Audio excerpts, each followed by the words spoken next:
I've been a watch lookout for about a year now. I spend most of my life alone in a small, window-lined, one-room shack atop a steel and wood frame tower in the middle of the Great Smoky Mountains National Park. My only companions are my collection of cheap novels, a laptop computer with infrequent and unreliable internet service, and the two-way radio I use to communicate with the few other nearby towers and ranger stations. Nearby is a bit of a misnomer, though. Using my high-powered binoculars, I can just barely make out Tower 12 on a clear day, situated several miles to my west. Tower 15, the next nearest to my location, only appears as a glint of sunlight to my east when the sun catches it just right. I've been told the Parks Department intends to put up some additional towers in this area as soon as it gets the necessary funding, which is probably no time soon. That's fine with me, though. I like the solitude. It helps quiet my mind, keeps the memories at bay. I occupy most of my days either with simple maintenance in and around the tower or scanning the dense sea of trees all around me for any signs of trouble. It's been a dry year, so the threat of fire is a constant one.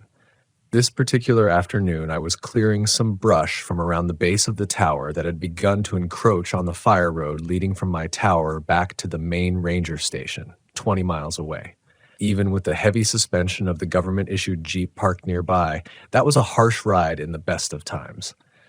I had just finished dragging some brush cuttings off into the tree line when the radio clipped to my belt squawked. Tower 9, this is Tower 12. How copy? It was Billy Johnson, my supervisor. Nice enough guy, I suppose. Tended to leave me alone most of the time. I straightened up and stretched my back, wiping the sweat out of my eyes with my forearm and keyed the microphone attached at my shoulder. Go for Tower 9, I replied as I replaced the shears and bow saw in the small storage shed near the base of the stairs.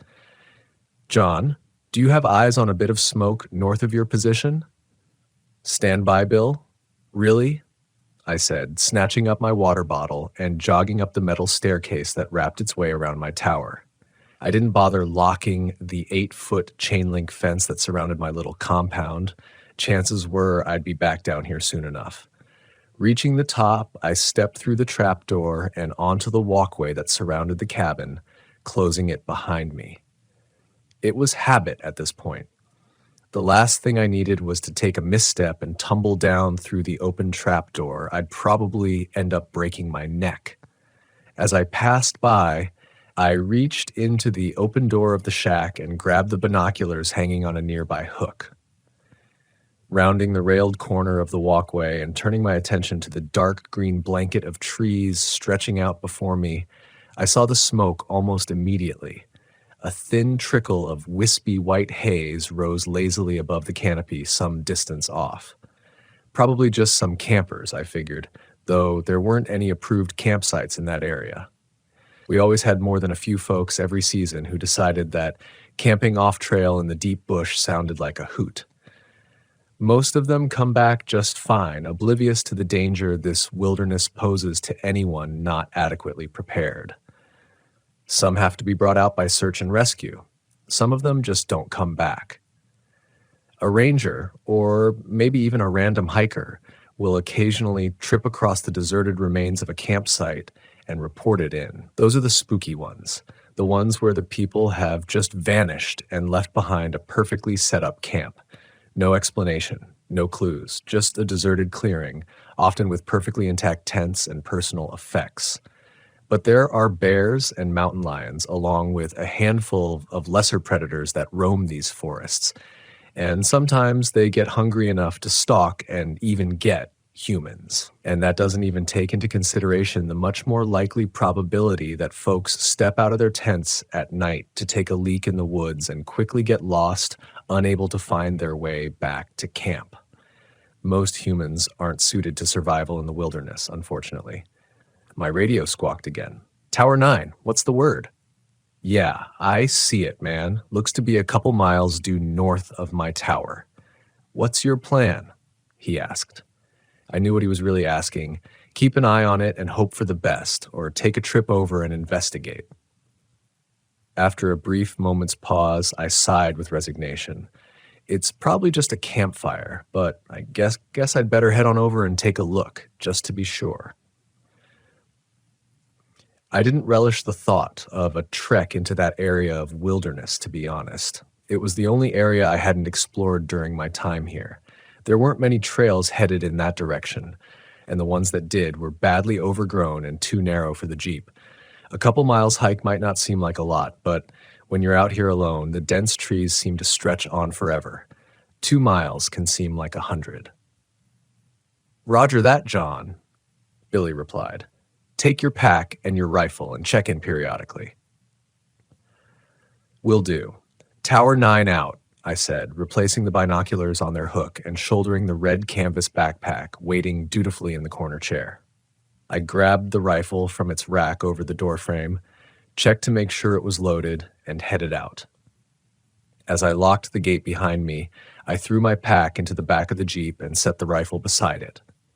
The Jeep wouldn't get me far before the brush made the trail impassable, but if it saved me even half a mile of hiking, it was worth it. The sun was still high in the sky.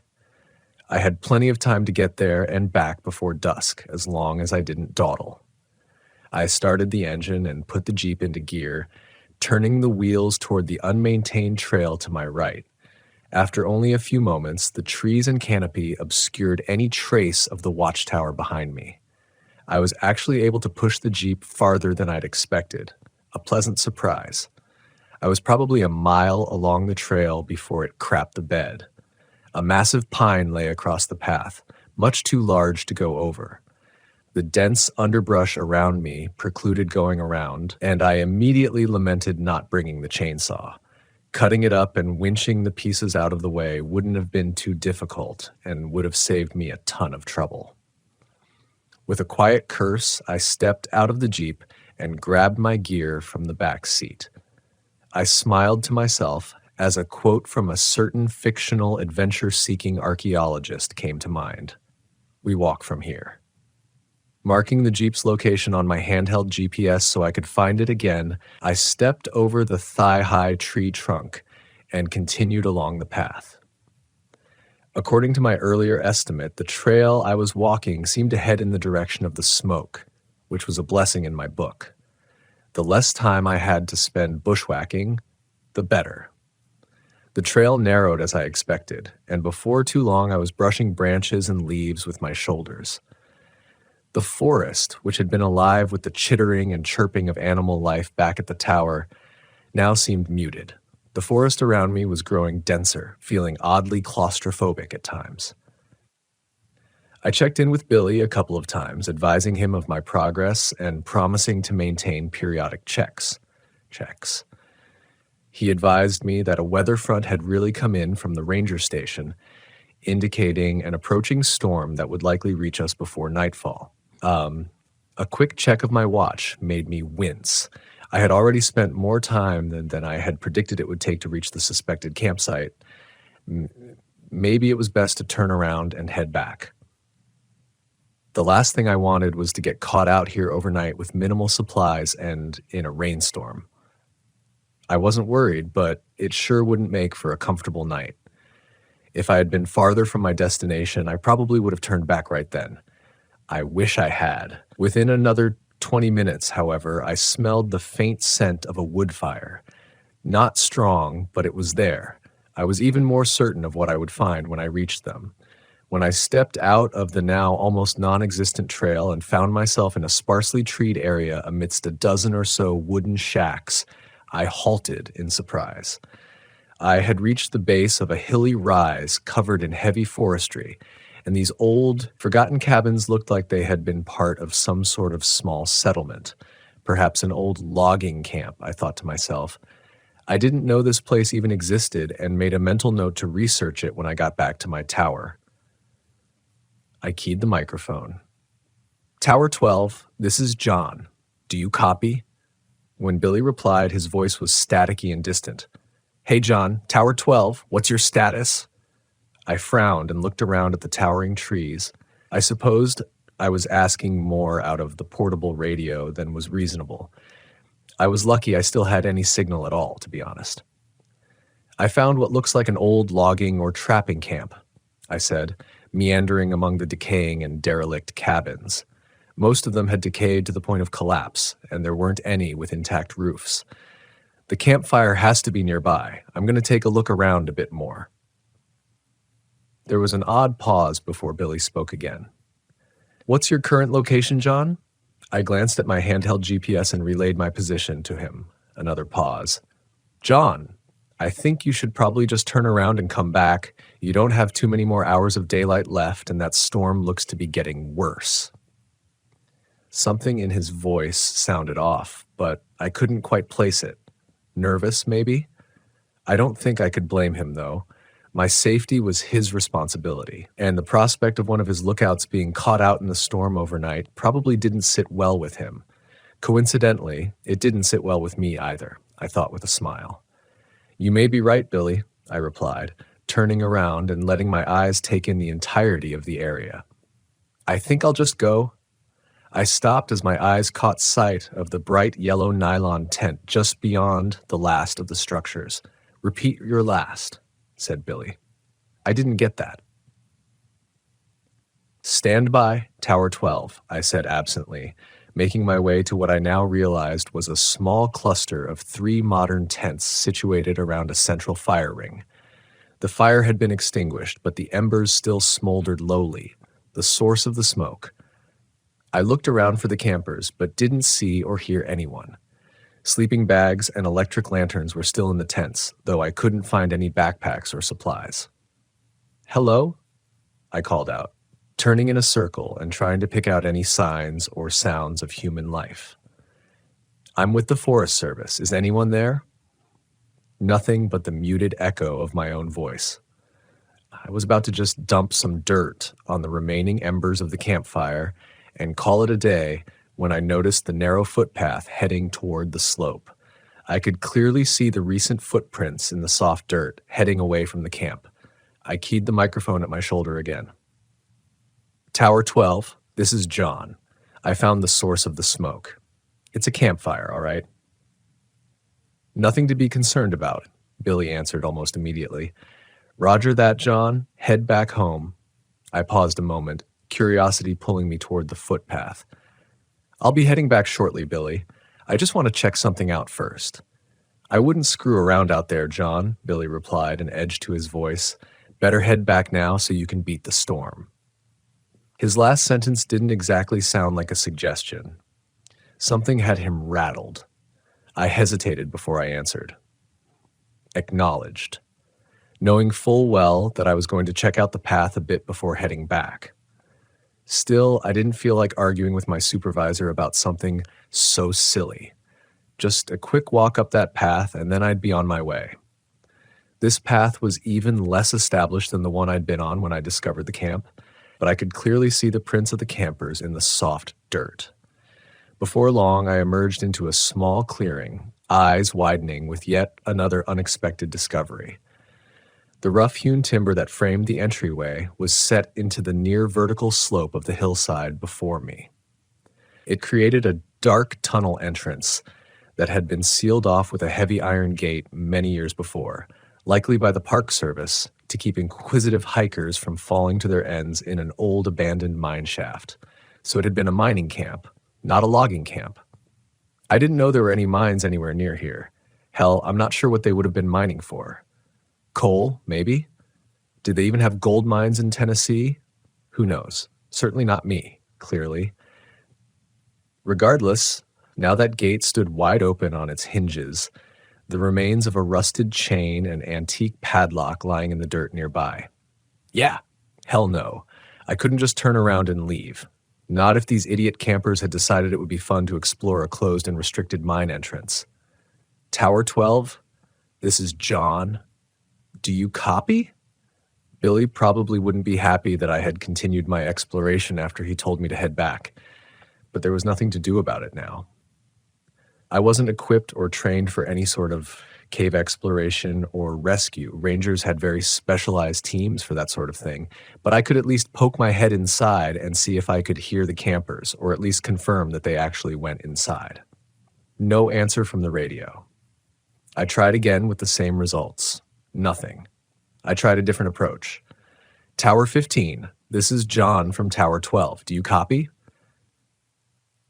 There was a burst of static that sounded like it might have contained the hint of a human voice, but it was too distorted and distant to make anything out. There was only a moment of indecision before I made up my mind. I knew it was reckless to go into the mine, especially when my supervisor believed I was currently on my way back to my tower, but I just had this nagging intuition that something might be wrong with this whole situation. Maybe someone was hurt and in need of help. I couldn't just leave them there, knowing I might be their only chance of rescue. In retrospect, I should have turned back and called it in to the ranger station. They could have mobilized the search and rescue teams that specialize in cave rescues. I should have. But I didn't. I pulled my flashlight from my pack, turned it on, and headed into the pitch-black darkness of the mine entrance.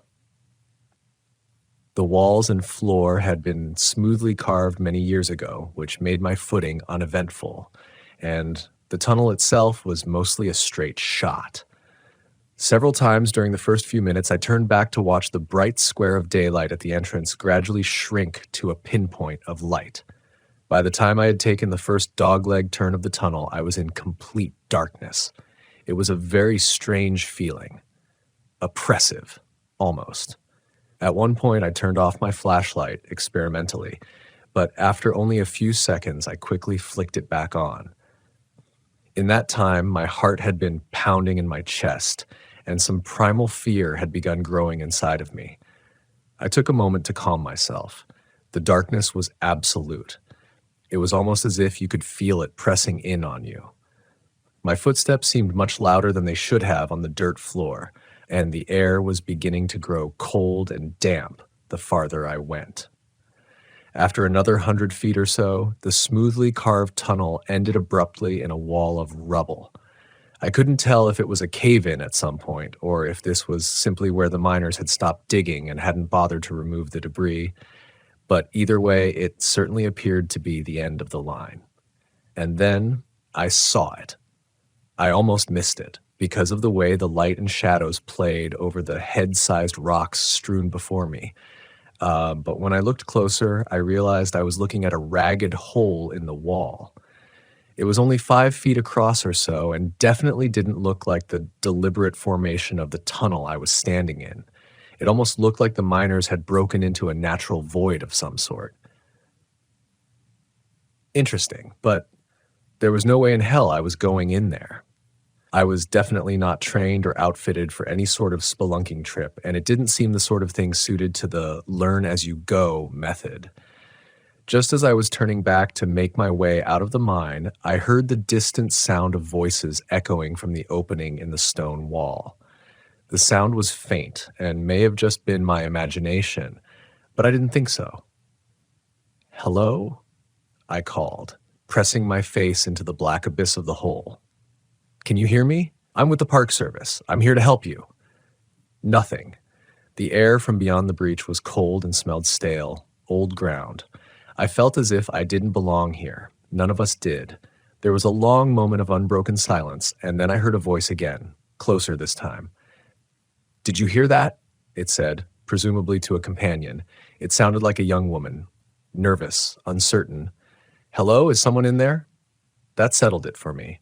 I carefully crawled through the opening and into the space beyond. Shining my light around, I found myself in a small natural chamber, maybe 30 feet across, with an uneven ceiling of jagged rock that barely cleared my head. The first thing that caught my attention was the cracked lantern lying on the ground. It looked old, very old, maybe 100 years or more. A thick layer of grime and age covered its soot-blackened tin surface, and the glass was thick and uneven. Beside the askew lantern was a small leather-bound book, partially buried in the dirt and dust, with a moldering leather strap securing it closed. It looked like a journal, and without a thought, I tucked it into my backpack. Raising my light to scan the room again, I called out, "Hello?" I couldn't hear the voices anymore, but the narrow beam of my flashlight illuminated another tunnel in the far corner of the room, mired in darkness. "Can you hear me?" I shouted. Once again, I got that feeling that something wasn't right. Then the voice came again, closer this time. "Did you hear that? Hello? Is someone in there?" she asked. She voiced, her voice trembling with apprehension. I hesitated, frowning. Something didn't seem right about the voice, but I couldn't put my finger on it. Before I could respond, another voice called out. This time, it was clearly the voice of a young man. "We can hear you moving around in there. Please help us. We're lost, and our friend is hurt." I was shouting to them. I sure as hell wasn't trying to hide. Could they not hear me for some reason? I stepped forward to the secondary tunnel and raised my voice again. "I'm with the Forest Service. Can you follow my voice?" It was then, when I reached out to steady myself against the wall of the tunnel entrance, that my hand met something wet. I recoiled in disgust, thinking I'd just grabbed a handful of some subterranean slime. When I put my light on it, however, the reality became very clear, and far worse. Blood. I stepped back, trying to keep the panic that was fighting to take control of my rationality at bay. I needed to keep a level head. Panning my light around, I saw an astonishing amount of red liquid painting the wall and floor in front of me. Somebody had definitely been hurt, and badly. With loss like this, I wasn't sure I'd be able to stabilize them long enough to get rescue in here. What the hell happened here? And why did the hikers continue into the cave after one of them was injured this badly? Unless they'd lost their light and gotten turned around, there was no way for them to get lost. There hadn't been any branches to this tunnel since I first entered. All they had to do was turn around and walk until they saw daylight. The man's voice called again, now colored with the unmistakable tinge of fear. "What is that? Hurry up, Becky. Take my hand." He seemed to be getting closer. At least if I could guide them to my voice, maybe I could get them out of here, get to higher ground, and radio for a rescue evacuation. They had a helicopter permanently stationed at the main ranger station. It could be here in 20 minutes if I was able to reach them. The woman's voice came again, and this time I froze. "Did you hear that? Hello? Is someone in there?" All at once, it hit me, and the indescribable unease I had been mostly successful in repressing now fought back with renewed vigor. I realized what I had missed before. The woman had repeated herself twice more. No change in inflection, no variation in emotion or urgency. It was exactly the same, down to the syllable. It was like I was listening to a recording. "What is that?" repeated the male voice, now even closer. "Hurry up, Becky. Take my hand." Below the words, I thought I could hear the stealthy sliding of soft over rocks. It seemed like it wasn't too far beyond the tunnel entrance now, but I wasn't going to wait for it. I didn't think what I'd see emerge from the darkness would be a couple of college kids who'd had a rough time of it during a weekend camping trip.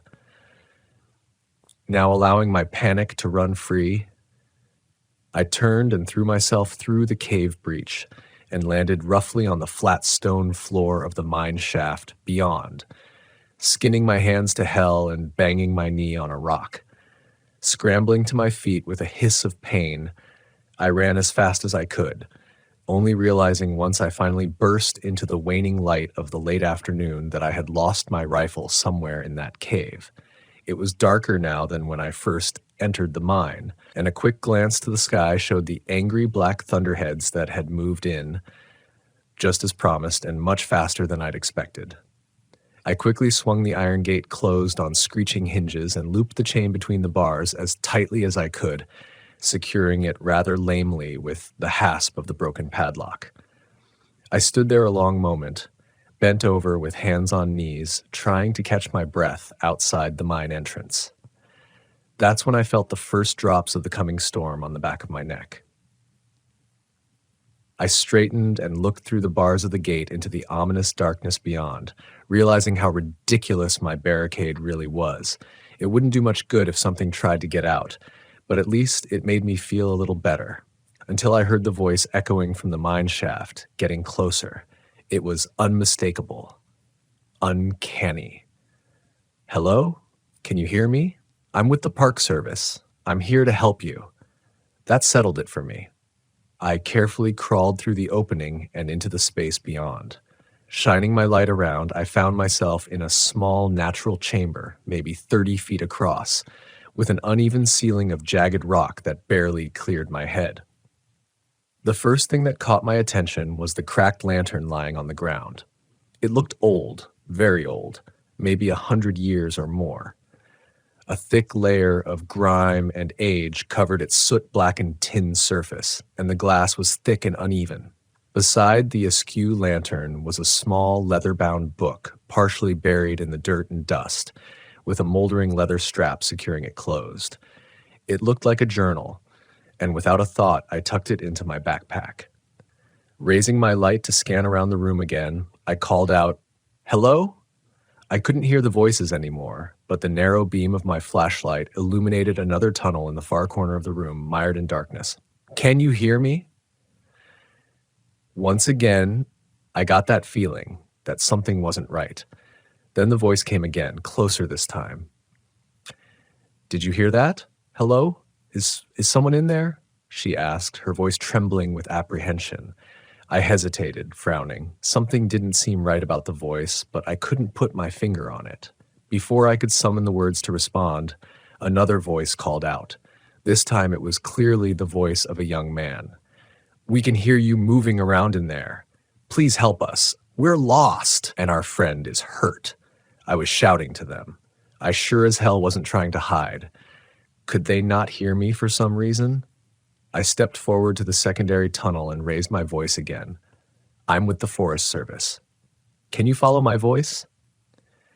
It was then, when I reached out to steady myself against the wall of the tunnel entrance, that my hand met something wet, and I recoiled in disgust, thinking I had just grabbed a handful of some subterranean slime. When I put my light on it, however, it became very clear. The reality was far worse. Blood. I stepped back, trying to keep the panic that was fighting to take control of my rationality at bay. I needed to keep a level head. Panning my light around, I saw an astonishing amount of red liquid painting the wall and floor in front of me. Somebody had definitely been hurt, and badly. With loss like this, I wasn't sure I'd be able to stabilize them long enough to get rescue in here. What the hell happened here? And why did the hikers continue into the cave after one of them was injured this badly? Unless they'd lost their light and gotten turned around, there was no way for them to get lost. There hadn't been any branches to this tunnel since I first entered. All they had to do was turn around and walk until they saw daylight. The man's voice called again, colored with the unmistakable tinge of fear. "What is that? Hurry up, Becky. Take my hand." He seemed to be getting closer. At least if I could guide them to my voice, maybe I could get them out of here, get to higher ground and radio for a rescue evacuation. They had a helicopter permanently stationed at the main ranger station. It could be here in 20 minutes if I was able to reach them. The woman's voice came again, and this time I froze. "Did you hear that? Hello? Is someone in there?" All at once, it hit me, and the indescribable unease I had been mostly successful in repressing now fought back with renewed vigor. I realized at that moment what I had missed previously. The woman had repeated herself twice more now. No change in her inflection, no variation in emotion or urgency. It was exactly the same down to the syllable. It was like I was listening to a recording. "What is that?" repeated the male voice, now even closer. "Hurry up, Becky. Take my hand." Below the words, I thought I could hear the stealthy sliding of something soft over rocks. It seemed like it wasn't too far beyond the tunnel entrance now. But I wasn't going to wait for it. I didn't think that what I'd see emerge from the darkness would be a couple of college kids who'd had a rough time during a weekend camping trip. Now allowing my panic to run free, I turned and threw myself through the cave breach and landed roughly on the flat stone floor of the mine shaft beyond, skinning my hands to hell and banging my knee on a rock. Scrambling to my feet with a hiss of pain, I ran as fast as I could, only realizing when I finally burst into the waning light of the late afternoon that I had lost my rifle somewhere in that cave. It was darker than it had been when I first entered the mine, and a quick glance at the sky showed the angry black thunderheads that had moved in, just as promised, much faster than I had expected. I quickly swung the iron gate closed on screeching hinges and looped the chain between the bars as tightly as I could, securing it rather lamely with the hasp of the broken padlock. I stood there a long moment, bent over with hands on my knees, trying to catch my breath outside the mine entrance when I felt the first drops of the coming storm on the back of my neck. I straightened and looked through the bars of the gate into the ominous darkness beyond, realizing how ridiculous my barricade really was. It wouldn't do much good if something tried to get out, but at least it made me feel a little better, until I heard the voice echoing from the mine shaft, getting closer. It was unmistakable. Uncanny. Hello? Can you hear me? I'm with the Park Service. I'm here to help you. By the time dawn arrived the next morning, I had climbed down from my temporary shelter in the low boughs of a red cedar and tried to work out all the painful kinks from my stiff shoulders and neck. The night had not been kind to me, but I was alive, which was more than my fear-stressed mind had expected after yesterday. The night had been harrowing. There was no better word for it. The rain hissed among the trees and stung exposed skin, angrily driven by the banshee wail of the wind rushing through the forest. It was accentuated by the chaotic flashing of lightning and the heart-stopping crack of thunder. Because of this relentless chaos, it's difficult to say with any certainty, but throughout the night I thought I heard something large trying to move stealthily in the forest near my shelter. I say trying because it felt like whatever stalked through the underbrush was more at home in the unnatural Stygian gloom of the cave than under the watchful eyes of nature. Of course, it could just as easily have been my imagination. When the first dim light of dawn started to illuminate the sodden and dripping forest, I spent the better part of 20 minutes straining my eyes with every ounce of concentration as I scanned the gray woodlands around me. I was only 10 feet or so above the ground, but there was no way I was going to step foot from my hide until I was absolutely certain I was alone. Once I was satisfied, for the moment, I climbed down to the muddy ground. I tried the radio several times through the night and into the morning, but wasn't able to get even a burst of static that might indicate someone was trying to respond. A combination of the storm and the interference from the trees worked against me. My first thought was to get back to my Jeep as quickly as possible and run every drop of gas out of its tank, trying to get as far away from this place as I could. When I checked the GPS to see how close I was to its marked position, however, I found the unit unresponsive, with a disastrous crack across the screen that seemed to mock my dismay, probably caused by my less than graceful scramble from that damned cave. No rifle, no radio, no GPS. Perfect. I still had a compass and the rising sun to guide me, though, and that was something. I was only a couple miles from my tower, which should have been somewhere due south of where I stood. I knew that once I got close, I should be able to either find the service road or the tower itself, so there wasn't much danger of getting myself lost, at least. It was a small comfort, but one I gladly took.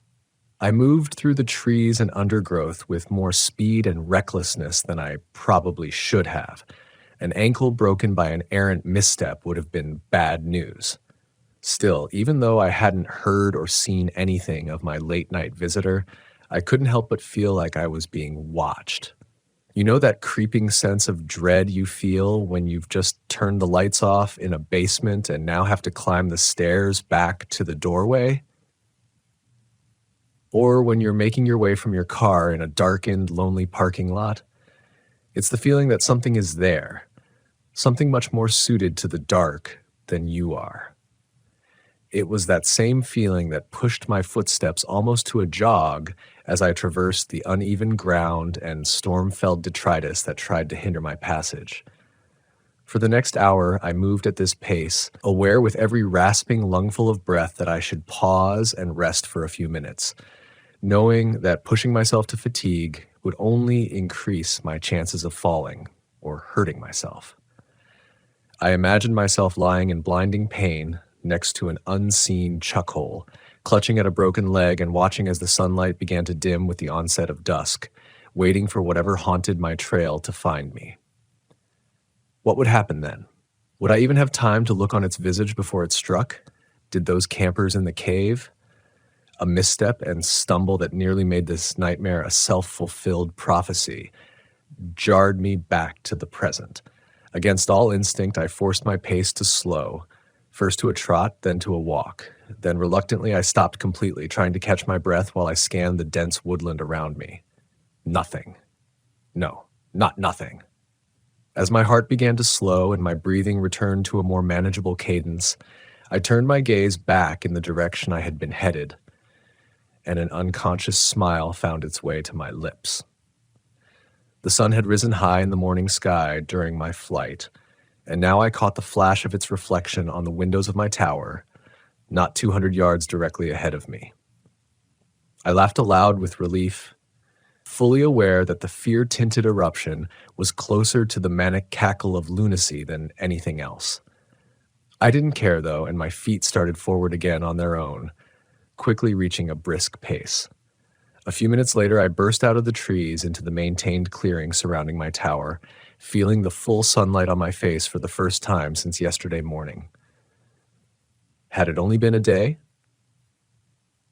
It seemed like longer. I was so filled with relief that I didn't even register the fact that a forestry department Jeep sat parked near my fence-enclosed tower until I started entering the combination into the gate lock. The faded white 12 emblazoned on the corner of the windshield told me it was Billy's Jeep, which wasn't much of a surprise, I realized after a moment. After not hearing back from me, I was more surprised I hadn't returned to find an entire search and rescue team making preparations to find their lost puppy. I punched the 4-digit code into the mechanical combination lock on the gate and stepped through, making sure to close and lock it behind me. I stood there a moment, staring through the tall chain-link fence at the dense tree line, wondering if something waited just out of sight in the shadows, staring back at me with hungry anticipation. I shook myself of the sudden chill as best I could and made my way quickly to the staircase, taking the steps 2 at a time. Billy was going to be mad at me, I was sure, but the thought was a fleeting one that didn't take purchase. His displeasure was the least of my concerns right now. When I reached the top, I threw open the trapdoor and suddenly found myself looking down the muzzle of a very large rifle. Even in that brief moment of abrupt shock, I could register how the barrel trembled in the hands of its agitated master, and I wondered how close I came to having my life ended in a bright flash of light. The moment only lasted a second or two, and then Billy hastily swung the rifle away in a safe direction. "Damn it, John," he exclaimed, his tone an incongruous mixture of relief and fear. "I almost shot you." I stepped fully through the trapdoor and let it drop closed behind me. "Jesus, Billy," I breathed, leaning back against the railing. I suddenly felt weary and realized it was likely the adrenaline now rushing from my system that had kept me moving at such a hurried pace throughout the morning. "Where the hell have you been?" he demanded, stepping back inside my shack and taking a chair at the small table in the center of the room.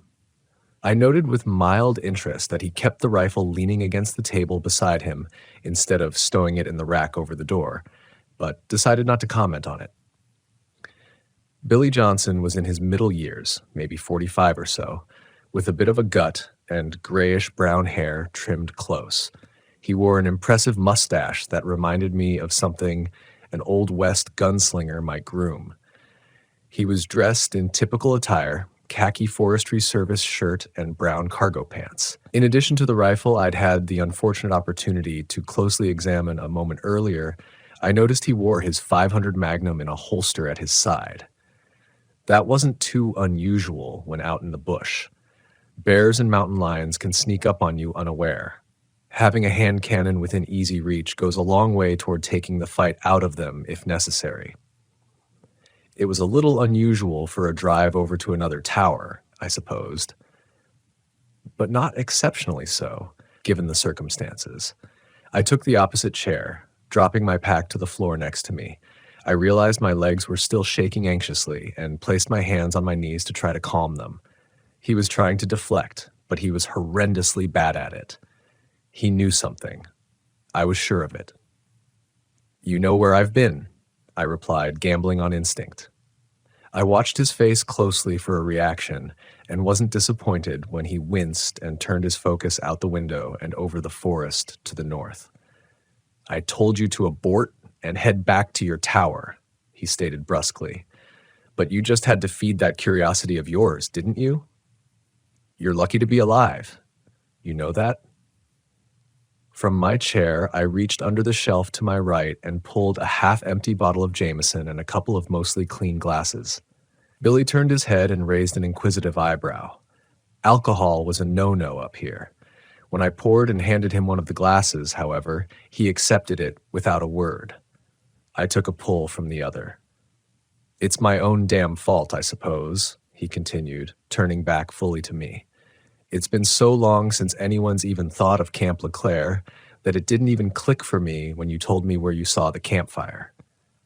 I took another drink, then poured a bit more of the whiskey. "Camp LeClaire, that old mining camp?" I asked. "Logging camp, actually," he corrected me. "The mine was there long before the East Atlantic Logging Company set up out here. Nobody knows who dug it. Hell, nobody even knows when it was dug. A long time before the 19th century, at least. Camp LeClaire was established in 1872, and the mine was old even before that." He looked at me in earnest for the first time since I'd returned and frowned. "You look like hell, John. Got caught in the storm, I'm guessing? Hell of a storm." I only raised my eyebrows, as if to say what an understatement that was. Billy nodded knowingly and took another swallow. "Did you find the campers at least?" I shook my head and turned to look out the window to the north, where I could almost envision the black void of that mine entrance staring back at me. "No. I tracked them to the mine, but lost them in the cave." I jumped when Billy's glass hit the floor and was out of my chair before I even realized it. Billy hadn't moved from his seat, but now both hands were splayed on the table before him as if to steady himself. His pale blue eyes were wide and fixed on me. "You went into the cave?" he said, a sudden and horrifying realization dawning on him. It was then I realized my mistake. He hadn't known.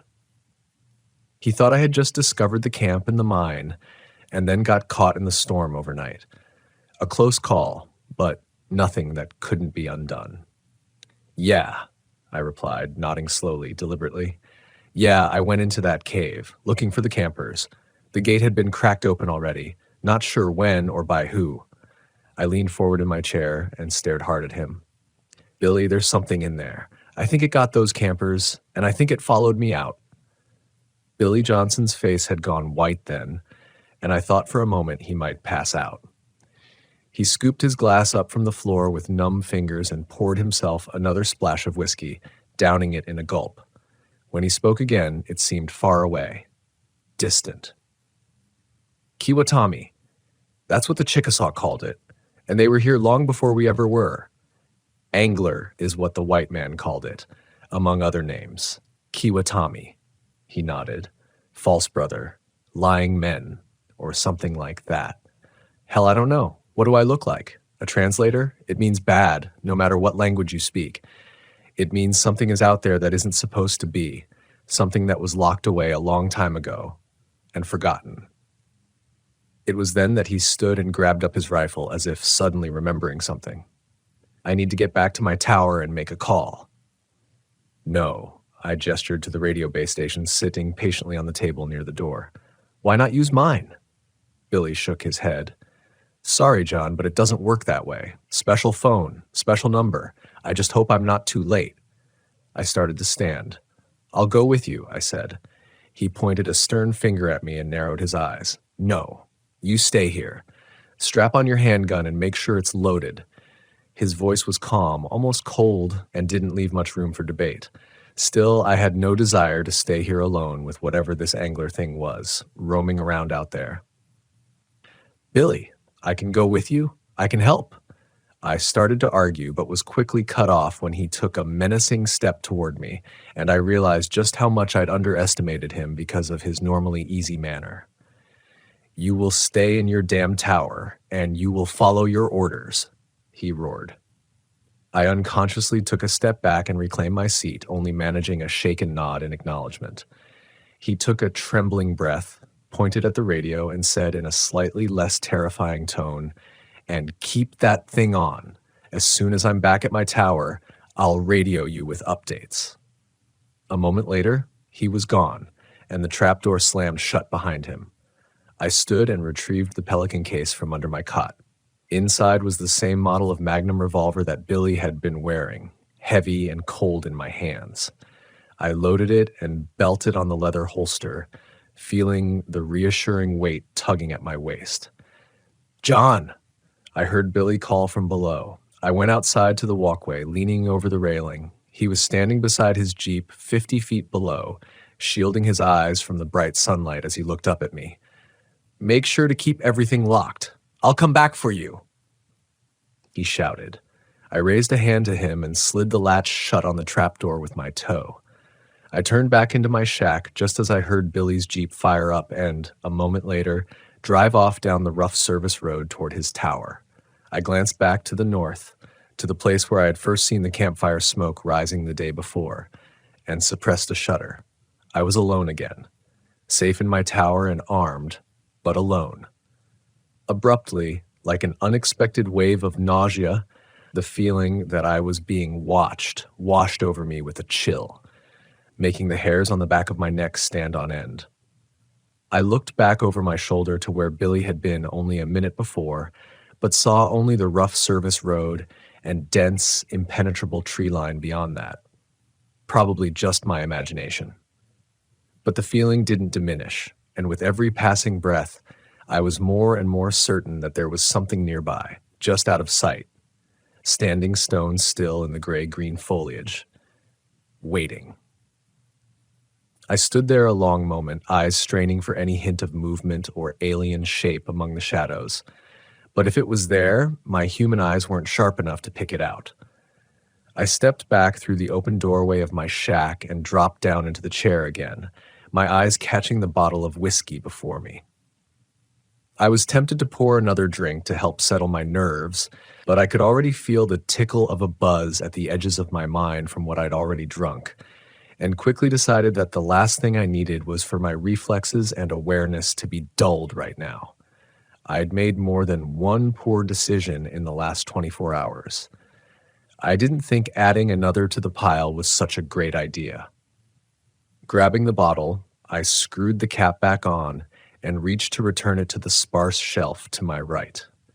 As I did so, my boot caught my pack, knocking it over. Without a thought, I reached down to move it out of the way, and then remembered the old weather journal tucked inside the front pocket, the one I'd found in the cave. I reached into the unzipped front pocket.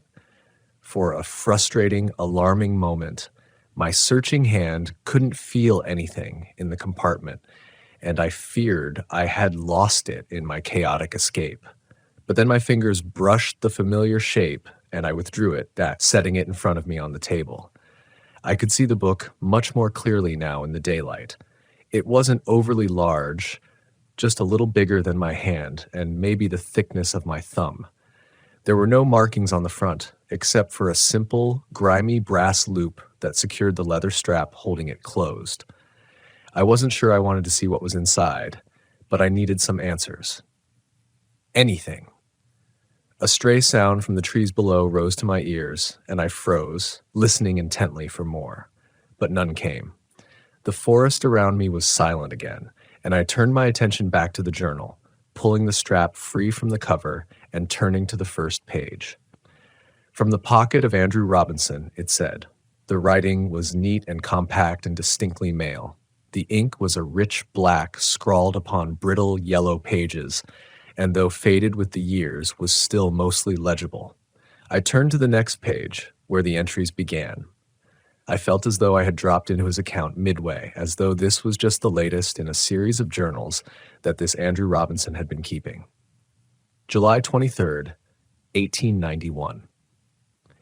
After nearly a week of hard overland trekking, we reached the abandoned camp late this afternoon, exactly where the old trapper said we would. Sequahi, our Pawnee tracker, has once again astonished me with his overland navigation skills. I must admit, I was skeptical at the yarn the old trapper had spun in the crowded confines of the common house in Dunn Creek, especially after I smelled the drink on his breath. But the professor never doubted him for a moment. The man's instincts for reading human character are absolutely singular.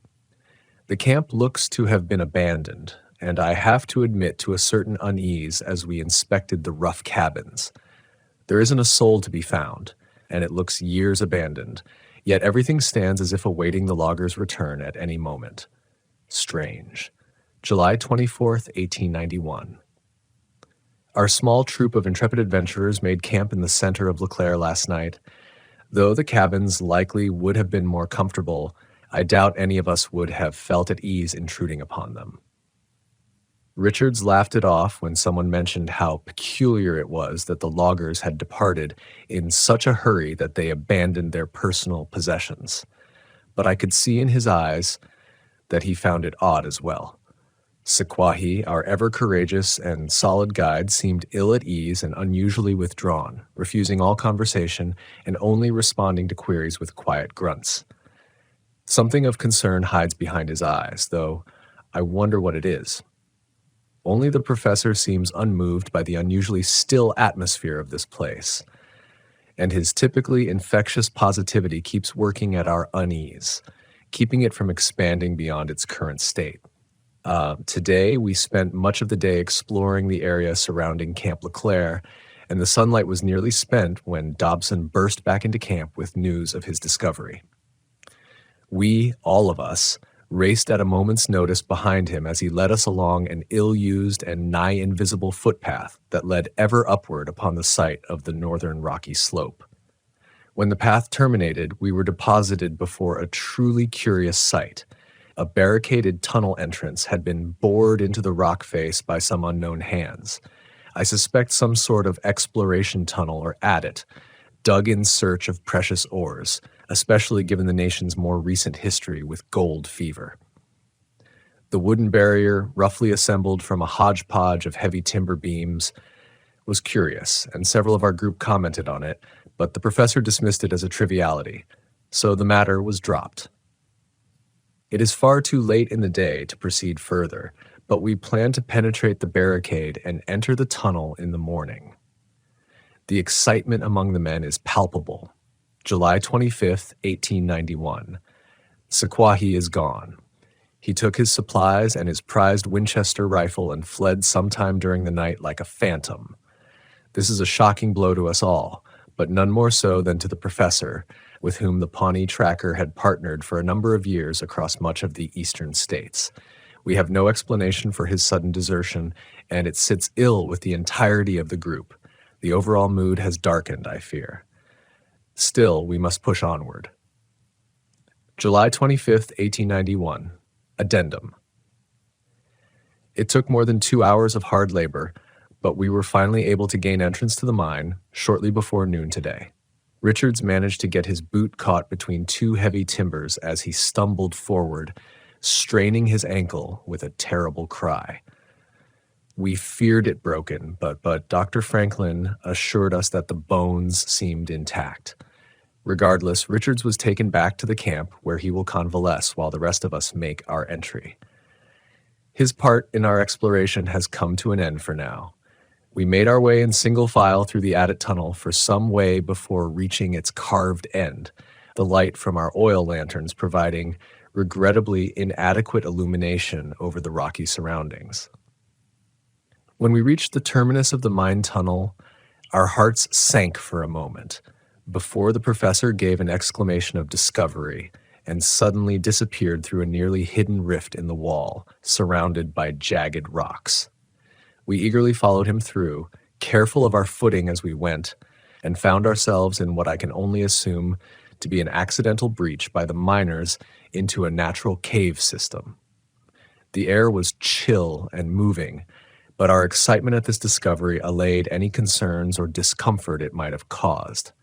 The professor directed us to set a secondary camp in this new chamber, which will be used as a staging point for further exploration. So we spent the rest of the day bringing supplies from our main camp and constructing a smaller version in this moderately sized chamber. By the time we completed this endeavor, the efforts of the day precluded a start to the exploration until the group had the opportunity to rest and replenish their energy. I feel I will sleep well tonight, despite the anxious excitement buzzing around my mind.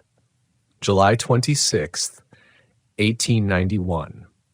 Another shock. When we awoke this morning, O'Connor was gone. The Irishman, who has ever been reliable and constant as the North Star, was assigned first watch last night. There is no trace of him and no indication that he took any provisions or even his personal rucksack with him. I fear his natural inquisitiveness may have gotten the best of him and led him to explore the deeper caverns beyond our ad hoc base camp, for his lantern is the sole item that has gone missing with his person. The professor immediately rallied the rest of our small group, 7 in all now, and mounted a search for our lost companion. I tried to caution him against rushing into action, but he was not to be deterred.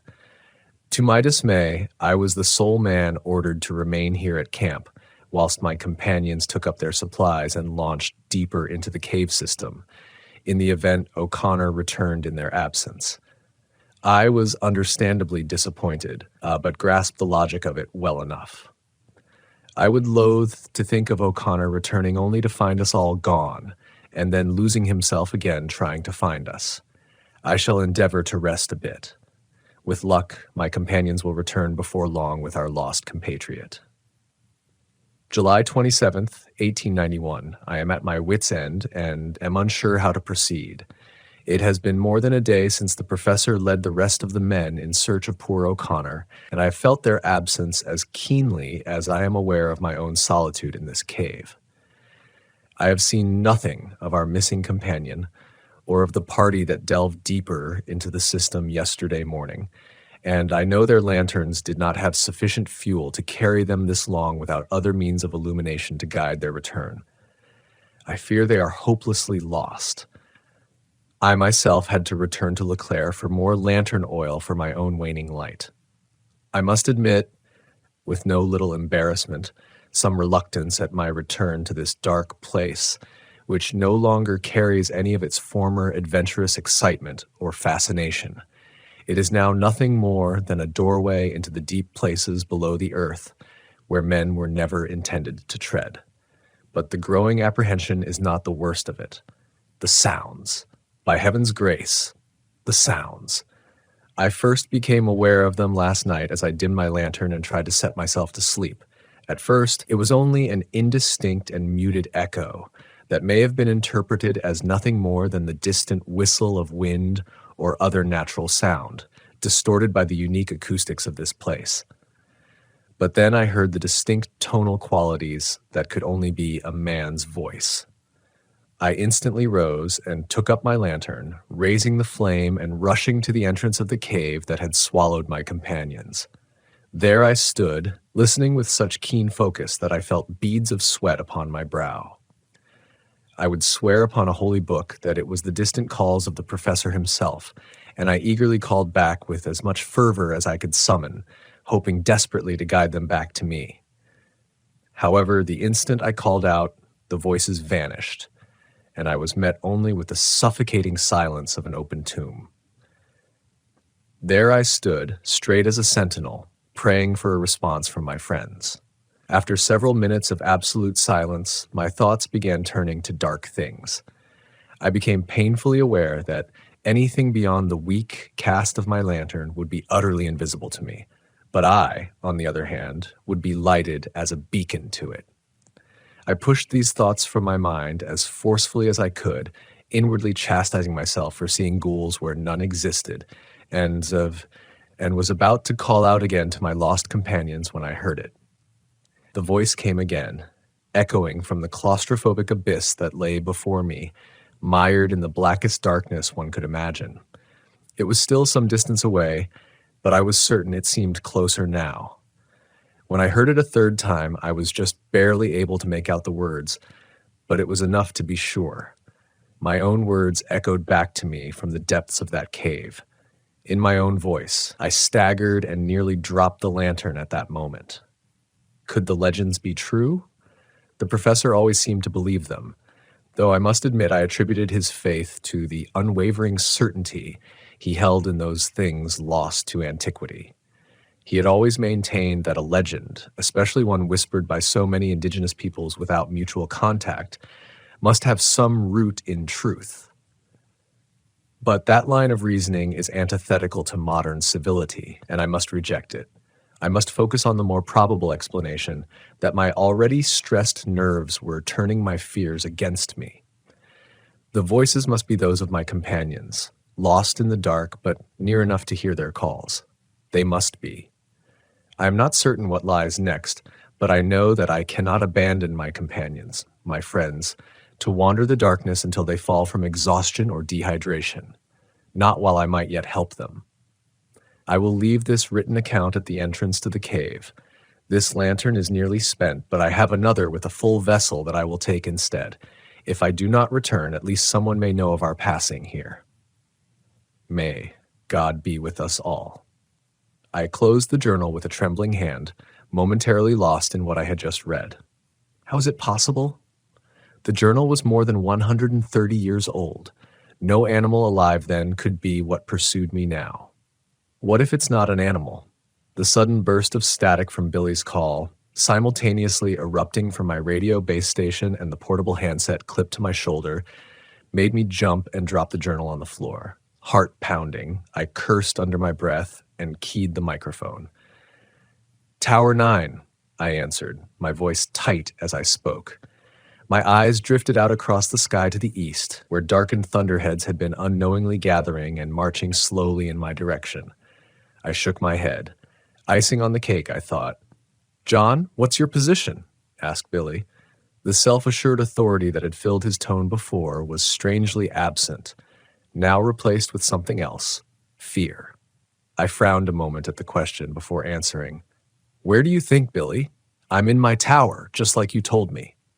A strange pause came before he spoke again. John, this isn't some sort of joke, right? You're not outside of my tower? I was growing more agitated by the moment. What sort of question was that? I had no jeep. There was no way I could have made it to his tower in such a short amount of time, even if I'd wanted to. No, Billy, I answered with more force than I'd intended. I'm not outside of your tower. I stopped mid-sentence, a horrified realization sweeping over me in that moment. I tried to speak, but my mouth had gone dry. Was all I could muster. The radio was silent as my eyes slowly drifted to the west, where I could just make out the small, lonely shape of Tower 12, barely visible over the darkening blanket of green. Was that a gunshot? Another damn night stuck in this window-lined prison. At least I have a good view, so I guess that's something. The storm raged all night again last night, and it only let up just before dawn. At one point, the winds were gusting hard enough to rock the stand out on the wet catwalk around my shack. I see that the clouds haven't let us go just yet, and they look every bit as ticked off as they did yesterday afternoon. It seems like the dry season has come to an end, which is good since I've been slacking a bit on my fire-watching duties over the last couple of days. Gallows humor, right? It's either that or sitting in the corner in a fetal position crying, and I've been told by my ex-fiancée that I'm not an attractive crier. I haven't heard a peep from Billy since his last terrifying broadcast to me yesterday. I've tried to reach him several times since then, but no dice. I've also tried reaching Nathan at the ranger station, but all I get is static, even from my base radio set. When I first started here, I remember Billy telling me during my brief orientation that the radio should be able to reach out 50 miles or more, so I'm not sure what's going on with it. Update. I just took a quick look at the base station and found that the cable leading up to the antenna on the roof of the shack is now just a dangly thing swaying in the breeze. The storm must have decided it needed the antenna more than I did because it's gone. I can see where the screws were torn out of the wooden mast. And before you say anything about whatever this thing is that's been stalking around deciding to sabotage my radio, I should probably tell you that the wooden antenna mast looks like it's been around for a long time. The wood was probably dry rotted to begin with, and now that it's soaked, it crumbled away in little wet brown bits as soon as I probed at it with my fingers. Speaking of whatever this Kiwatami or angler thing is, I'm just going to call it a mimic, I think. I haven't heard or sensed anything weird since yesterday. I'm assuming it's still out there somewhere, but I don't think it's nearby. If it's still anywhere around here, it's probably somewhere near Tower 12, or at least that's what makes the most sense to me. Anyway, which brings me to my shiny new lunatic idea. My Jeep. It can't be more than a mile down the northern track, still sitting there in front of that fallen pine. I could probably get to it in less than an hour, even with the wet and muddy ground. It had almost a full tank of gas, and I'm pretty sure I could outrun this mimic thing in it if I can get onto a straight shot of service road. I definitely don't relish the idea, mind you. Every instinct is screaming at me to sit my butt right where I am in this tower. I know the ranger station will start getting a little antsy when Billy doesn't check in after a few days, but I'm also thinking they may extend it out a day or two in light of the foul weather. Maybe 5 days at the outside, and then I'll have a ranger truck parked outside my tower. The question is, what will they find when they get here? See, I've been thinking about it. Billy definitely knew more about this thing than I do. Certainly enough to not open the door for it when he heard it outside pretending to be a Girl Scout selling cookies. That makes me think that maybe the fence and the trapdoor might not be enough to stop it if it really wants in. As terrifying as the prospect of leaving the tower and making for the Jeep is, sitting here, cornered in my window-lined shack, just waiting for it to show up in the middle of the night, is even worse. At least I have a chance out there. I still have the Magnum. It's been holstered on my belt since yesterday. They don't issue pea shooters for bear protection out here. This thing is the most powerful handgun in mass production. It'll put down anything in North America as long as you can hit it right. Any normal animal, anyway. Who knows what this thing is capable of? Still, it does provide a level of comfort and gives me some confidence that my plan may work if luck's on my side. For now, I'm going to try to eat a granola bar, put something in my churning stomach, and try to build a little energy. I don't think I've eaten anything since early yesterday. After that, I'm grabbing my pack and heading out. Wish me luck. I left my tower shortly after 10 a.m., and let me tell you, those were some of the most difficult first steps I've ever taken in my life. Stepping out through the chain link gate into the open space beyond my small compound felt like I was stepping off the roof of a skyscraper. When I closed the gate behind me, I just stood there, motionless, for what must have been 5 minutes. Frozen in place with my hand clenching the grip of the revolver still holstered at my belt. Even with all the stress and anxiety swirling around in my head, I was amazed at exactly how keen my senses seemed in that moment. It felt like I could hear every rustle of leaves and smell every damp patch of moss in the thousands of acres of wilderness surrounding me.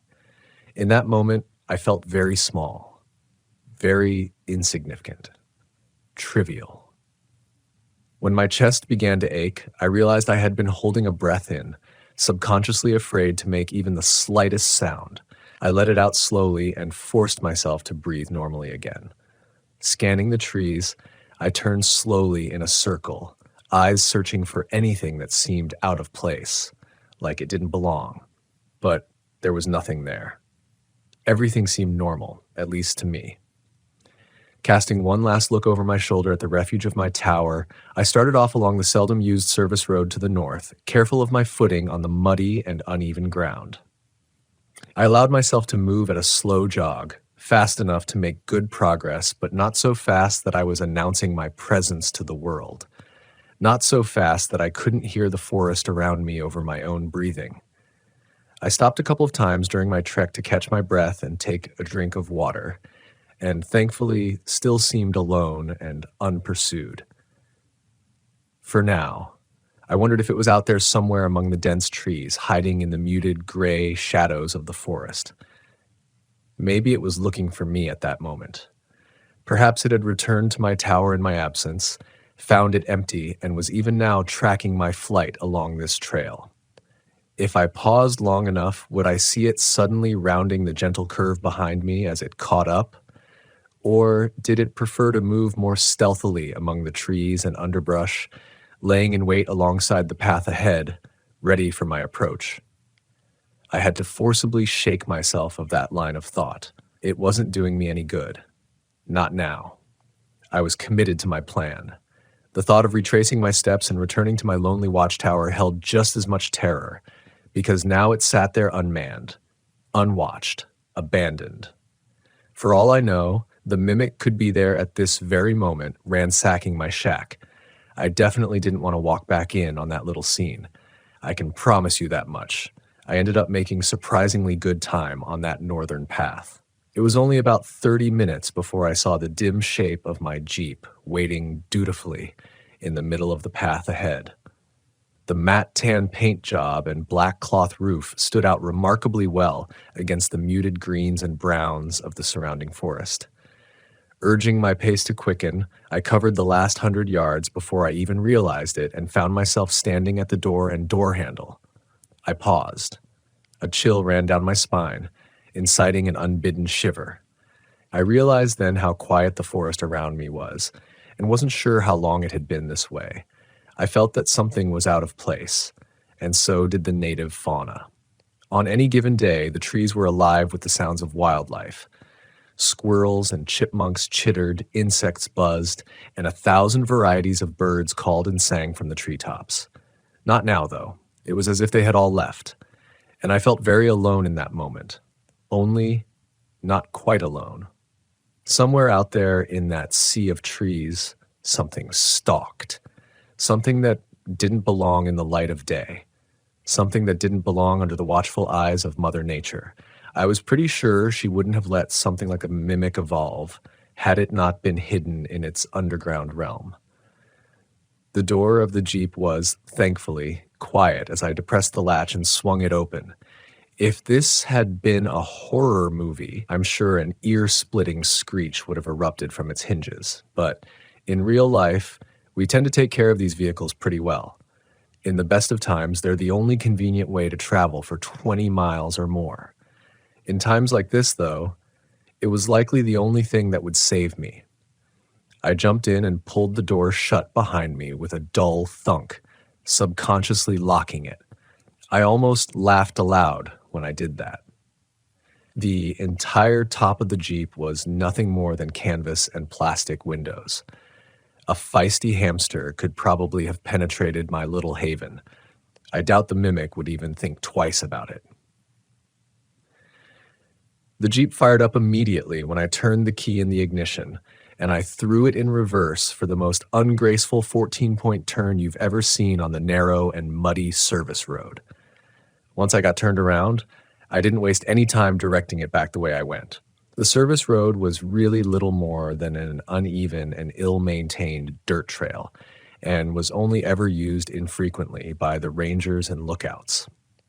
As I'd previously mentioned, it was a rough ride, even for the heavy suspension of my trusty steed, so I had to keep it at a reasonable speed. The very last thing I needed was to snap an axle or bounce myself right off the road and into the trees. Compound the condition of the trail with the fact that it constantly curved as it progressed, and it meant that even my best speed wasn't too much faster than I could run on foot. That's okay. Once I got past my tower, the service road was generally better maintained and followed a more or less straight path. I'd be able to build some decent speed there, and I'd be out of the wilderness and standing at the ranger station in an hour or so. The abrupt appearance of my tower caused me to feather off the gas as I rounded out the last curve from the northern track. I slowed to a crawl and squinted through the now dirty windshield. From here, everything looked exactly like I had left it. The gate still stood closed, and looking up, I could see the trapdoor also appeared shut. Maybe this thing hadn't returned. Hell, maybe this thing wasn't ever going to return. For all I knew, it was headed in the opposite direction. It's not like it had a GPS or anything. It was at that moment that I nearly scared myself when the radio, still clipped to my belt, squawked, and I heard probably the last thing I had expected to hear. "Billy? Sean? Are you there?" The signal was pretty clear, but his voice sounded weak. I almost didn't respond. I was frozen, indecision clouding my mind. I didn't know what I could trust to be true. But I doubted that this mimic had read the radio manual and learned to operate the handset. I snatched the handset from my shoulder and keyed the mic. "Billy? Holy crap, is that you?" He answered me right away, and I thought I could hear relief in his tone, buried under his pained words. "John, thank God. I was afraid you were gone." My eyes drifted to the trail leading past my tower, toward the ranger station, toward safety. Another 5 minutes, and I would have been over. "I've got my Jeep, and I was just about to haul it for the ranger station," I replied. "What's your status?" There was a moment of silence, and I wondered briefly if he'd even heard me. But then he answered, "I'm not doing too good, John. I'm in my tower, but that thing hurt me. I've been drifting in and out. I patched myself up as best I could, but I can't stop the cut on my leg." I frowned and closed my eyes for a moment, asking a question I was pretty sure I knew the answer to. "Are you able to get to your Jeep?" I thought I heard a coughing bark of laughter before he answered. "I don't think so. I'm pretty banged up. What happened?" "The thing got into my tower. I managed to get off a shot at it, but not before it got the jump on me," he explained. "It took off before it did me in, so I think I hit it. I don't know where it is now, though. My tower is wide open, and it hasn't come back, so maybe it's gone." I doubted that. Things never work out that simple. "Are you stable? Can you be moved?" Another silence. And then, "I know what you're thinking. Haul it to the ranger station. That's an order." I dropped my forehead to the steering wheel, closing my eyes and cursing. It would have been easier if Billy hadn't radioed me. I know it's selfish. I know I'm a jerk for even thinking it. But I could have been blissfully out of range if he had only waited another 10 minutes. I could still put the throttle down and get out of here. I could still race for the ranger station and have them mobilize a chopper to come back for Billy. But they were at least an hour away. Factor in the spin-up and travel time for the helicopter, and you're talking more like an hour and a half before anyone gets to him. He didn't sound good. Something told me it was unlikely he would last that long. I could still turn left. I'd likely survive. But could I live with myself knowing that I left Billy to pass alone in his tower? What if our situations had been reversed?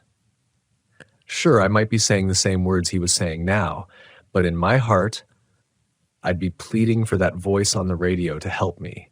I couldn't imagine being in his position, lying there hurt and running out of time, knowing that his safe haven was wide open and that thing was out there somewhere. Look, I know what you're going to say. I know what you're probably already saying. Don't be stupid. This is exactly why everyone dies in a horror movie. I get it. Believe me, I get it. But this isn't a movie, and my friend is lying there in his shack. If I can get to him and get him into the Jeep, we can both be out of here, leaving all this twisted nightmare behind us. Billy, I'm headed your way. Get ready, because we're going to wrestle you down the stairs and into my Jeep as quickly as we can, I said, cranking the wheel to the right and taking the western trail with more speed than I should have. John, I gave you an order. Get out of here. Now. Despite the situation, I managed a sardonic grin as my rig bucked and bounced over the uneven trail. Billy, I'd like to take this opportunity to officially tender my resignation from the Fire Watch. Now shut your mouth and conserve your strength. I'll be there in 15 minutes. 15 minutes turned out to be a pretty good guess. Before long, I skidded to a halt outside Tower 12, next to Billy's ride. I opened the door and stepped out into the quiet air, my handgun coming out of its holster and held before me like some sort of shield. I took a quick moment to let my eyes roam over the surrounding woodlands for any sign of movement before quickly jogging around my Jeep and toward the compound's entrance. I passed through the open doorway, taking note of the heavy chain link gate that was lying twisted 15 feet inside the fence. Another dozen paces, and I was at the base of the stairs, craning my neck to make sure nothing was awaiting me above.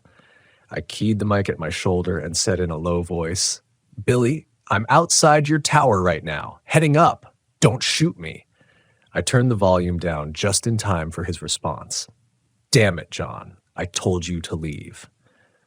But despite his words, the gratitude and relief were clear in his tone. I started up the stairs, revolver still held at the ready as my other hand ran tightly along the railing. My eyes were drawn to the red-black spots staining the gray paint of the steel steps. I found even more of the viscous fluid on the railing as I continued my ascent. Blood, but not Billy's. Good. I hope that idiot is laying in the woods, breathing its last breath. He definitely hit it, but I had no way of telling how seriously it was hurt. In a human, bright red indicated an arterial bleed, a significant injury. But with this thing, who knew what black red meant? I climbed the rest of the staircase as it ran around the tower and stopped just below the open trapdoor. "Billy?" I called out cautiously. A pause. Then came his reply, shaky and with a wheezing sound I didn't like at all. "How do I know it's you? Say something that this idiot couldn't have heard you say before." "I've always admired and respected you," I answered without hesitation. "Jerk," he muttered. "Come on up." I took another couple of steps, cautiously poking my head through the trapdoor. Billy was sitting upright, more or less, resting his back against the door frame of his shack and aiming his own handgun generally in my direction. As soon as he saw my face, he dropped his hand to his side, the stainless steel barrel falling against the metal walkway. As I stepped fully through the trapdoor, I noted two things immediately. First, there was a significant amount of that black red splattered around. Second, I realized how badly injured Billy was. His face had gone gray with a sickly paleness, and his breaths came in ragged hitches. Soaked bandages wrapped both forearms, and the side of his face was covered with a crimson rag taped haphazardly down. His entire khaki park shirt was painted in a hellish tie-dye of shades of red. But it was his leg that worried me most. A tourniquet had been tied around his thigh, but the pant leg below that was cherry red and glistening in the late morning light.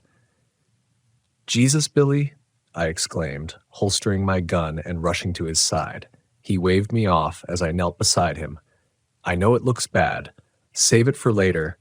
Let's get out of here before that thing decides to come back for another round." I nodded and stood again, taking a quick glance past him and into his shack, a twin to my own tower. Normally, Billy's looked like a war zone. Now, his table and desk had both been overturned and smashed, along with his base set radio. On the floor nearby was a satellite phone, its antenna and display obviously smashed during the attack. Lifting his arm over my head, I helped him to his feet. He grimaced in pain, but threw his remaining strength into it, and with mine, we began the precarious descent through his trapdoor. "Did you at least get to make your phone call?" I asked him as we took the steps carefully and agonizingly slow. He shook his head. "It got here just as I was getting ready to. It was using your voice, telling me that you were from the Park Service and that you were here to help." He looked at me with shaken astonishment. "It sounded just like you, John. But when I looked over the catwalk railing down at it," he winced again as we half stumbled on a step. "Almost there," I said. He continued, "Holy hell, I've never seen anything like it." I shook my head as we reached the bottom step and moved on to the rain-soaked ground, grunting with exertion. "Save it, Billy. We've got a long ride ahead of us." plenty of time for that later." He just nodded as I maneuvered him around to the passenger side of my Jeep and helped him climb in. Once he was in, I hurried back around to the driver's side and got in, starting the engine as I pulled the door closed behind me. Throwing it into reverse, I felt the wheels break loose as I stepped on the gas with a bit too much enthusiasm. I swung the 4x4 around and put it into drive, pointing it back toward my tower and beyond, toward safety. I only had a heartbeat's warning from Billy before I saw it, barreling from the underbrush at us. It threw itself a great mess, crashing into the side of the Jeep, and Billy scrambled to get away from it, dang near climbing over the center console in the process and knocking my hands off the wheel in his panic. The Jeep swung wildly left, and I stomped down on the brakes to avoid careening off into the trees. One of the front wheels dipped off the road, and the steel bumper crashed through a small cluster of oak saplings, halting us abruptly and stalling the engine. Everything went silent in that moment as we froze. My breath hitched in my lungs, and my eyes widened in shock as I laid eyes upon this abomination for the first time. My first impression was that it was much larger than I had thought, but the nightmare visage before me eclipsed such a pedestrian observation. The thing stood in the middle of the trail, still shaking its head as if trying to recover its senses after the collision with the 2-ton vehicle. It looked vaguely humanoid in a sense, but it walked on 4 limbs, clearly proportioned to such a task. It was hairless, with mottled pink-gray skin stretched tight over muscles, bones, and odd, unidentifiable growths. The limbs seemed to have joints that bent in all the wrong directions and ended in what should have been claws. But instead of the distinctive keratin-composed sharp nails so familiar in the natural world, these seemed to be extensions of the creature's skeletal structure, protruding painfully through its veiny, translucent hide. But worst of all was the bulbous and disproportionately large head that topped an oddly gaunt neck. It was oblong and reminded me of the shape of a feline skull in general appearance. Its maw seemed to jag a tear across its face, with ill-fitting and chaotically positioned teeth that didn't seem to allow the mouth to close properly. I couldn't see any eyes, but where they should have been were instead 2 bulbous, cyst-like organs seeming to bulge and flatten in a slow rhythm, as if bladders filling with air or liquid. I reeled back in revulsion as it turned its sightless head in our direction searchingly. Flaps of skin on either side of its malformed snout opened slowly, like some obscene blossom composed of milky gray bat wings, and I had the sense that it was using them to somehow locate us. It was then I saw where Billy's shot had struck the creature in the face. One of the snout flaps was nearly completely cut, hanging limp in contrast to its sibling, and a gouge furrowed by the shot's travel creased along the right side of the thing's head.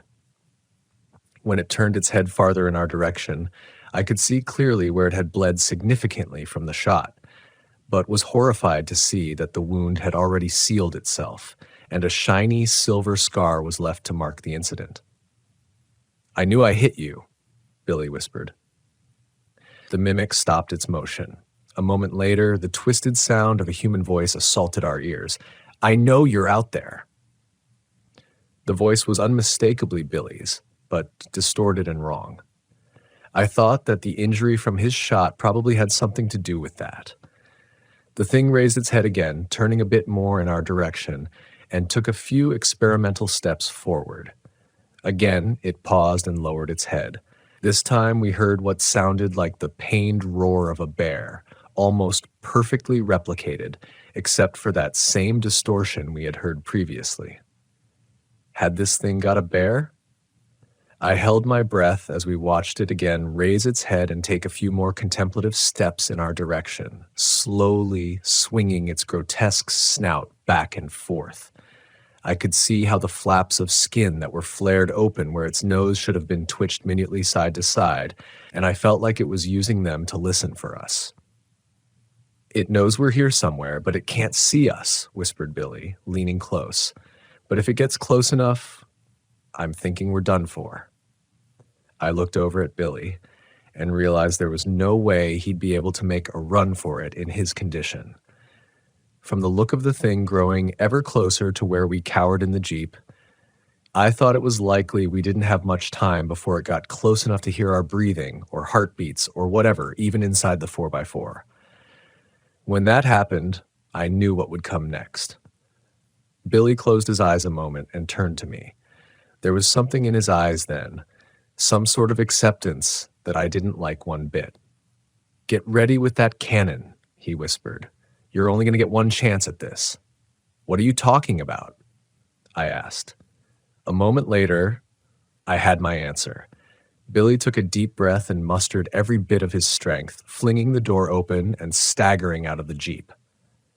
"I'm right here," he shouted at the thing, limping weakly across the road away from the Jeep.